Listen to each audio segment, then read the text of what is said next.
Hey guys, so you must have just come from part 1 of chapter 24, and here is part 2. Here we go. That year, Emmett and Stella both died. Maya cried and was very sad, and Al was a little sad too. The house seemed empty without them, and Tinker Bell needed constant assurance from me now that she was the only cat. Several times a day I'd awaken from a nap to find her pressed up against me, or, even more disconcerting, standing and staring at me. I didn't understand her attachment to me, and knew it was not my purpose in life to be the substitute mother for a feline. But I didn't mind it much, and even let her lick me sometimes because it seemed to make her happy. The best days were when it rained, which it did infrequently. The smells seemed to leap off the ground the way they did when I was a puppy. I could usually sense when the thickening clouds meant moisture, and remembered how much more often it rained back on the farm. I found myself thinking of the farm much more often now, the farm and Ethan.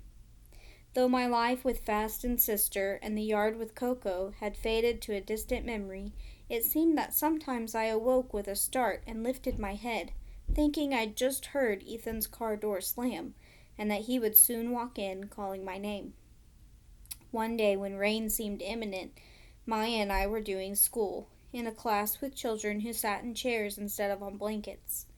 There was a sudden crack of lightning, and all the children jumped and laughed, and then turned to look as the huge storm made the sky black and pounded the building with a roar of rain. I inhaled, wishing they'd open the windows to let the fragrances in. "Settle down, class," said the teacher. The door to the classroom suddenly opened, and a man and a woman came inside, both of them wet. "We've lost Jeffrey Hicks," the man said. I picked up the tension in his voice and regarded the two of them alertly. The alarm coming off the two people was familiar, an emotion I'd encountered several times when I was doing work. "He's a first grader," the man told Maya. The children all started talking. "Quiet," the teacher snapped. "They were playing hide and seek when the rain started," the woman said. "The storm just came up out of nowhere. One minute it was fine, the next—" She put her hands to her eyes, which were suddenly full of tears.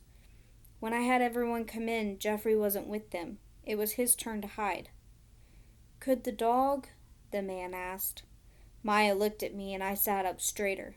"You'd better call 911, she said. "Ellie hasn't worked search and rescue in 7 or 8 years." "Won't the rain wash away the scent? It's really coming down out there," the woman asked. "I'm worried that by the time another dog got here—" Maya bit her lip. "We will certainly help look. You need to call the police, though. Where do you think he might have gone?"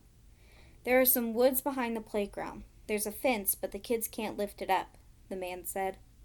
"This is his backpack. Will that help?" the woman asked, holding out a canvas bag. I felt Maya's nervous excitement as we ran down the hallway. We stopped at the door, and a sense of defeat came over her. "Look at it rain," she muttered. "Okay. Ellie," she lowered her face down to mine. "Ellie, you ready, girl? Here, smell this." I took a deep whiff of the canvas bag. I could smell peanut butter, chocolate, crayons, and a person. "Jeffrey, Jeffrey," Maya said. "Okay?" She opened the door, and the rain whipped into the hallway. "Find." I leaped out into the rain. In front of me was a wide expanse of wet pavement, and I coursed back and forth, my nails clicking. I could faintly smell many children, though the rain was beating the scents down. Maya was out, running away from the school. "Here, Ellie! Find here!" We tracked all the way back to the fence. Nothing. Maya felt frustrated and frightened as she sloshed through the wet ground. We found a section of fence that was bent back, but I could find nothing to alert on. "Okay, if he's in there, you'd smell him, girl, right?" "Jeffrey!" she shouted. "Jeffrey, come on out. It's all right." We hugged the fence, heading back to the school, sticking to the other side of the yard. A police car pulled up, lights flashing, and Maya jogged over to speak to the man driving. I continued to find Jeffrey.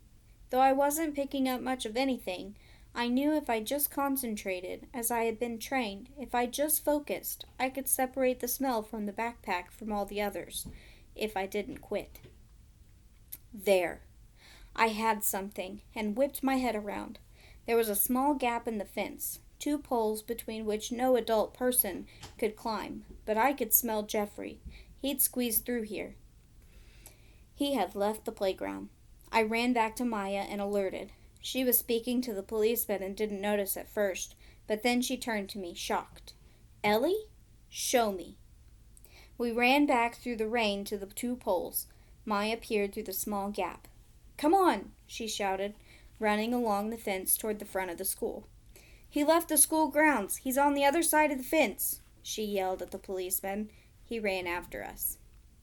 From the other side of the fence, I could smell Jeffrey at the 2 poles, and from there I could track which direction he headed. Yes, he had gone this way. Abruptly, the scent faded. Just 2 steps on the route he'd taken, and I'd lost all sign of him, though it had been so strong there for a second. What is it? The policeman asked. He might have gotten into a car, Maya said. The policeman groaned. I dropped my nose, and that's when I picked it up again. I reversed direction, and the scent got stronger. In the street, water rushed down in a steady stream by the curb, gurgling into a storm drain. I shoved my nose into the gap, ignoring the smells carried into the drain by the rushing water, and concentrated on my nose. If I wanted to, I could wriggle through the gap and into the loud, wet drain, but there was no need to. I could smell Jeffrey now. He was right in front of me, even though I couldn't see him in the darkness. I looked up at Maya. My God, he's in there. He's in the sewer, Maya shouted. The policeman popped on a flashlight and beamed it into the storm drain. We all saw it at the same time, the pale face of a frightened little boy. We're going to stop right there. We will read chapter 25 next week. So be looking out for that. I want you to comment down below what you think is going to happen next. I'll see you next time.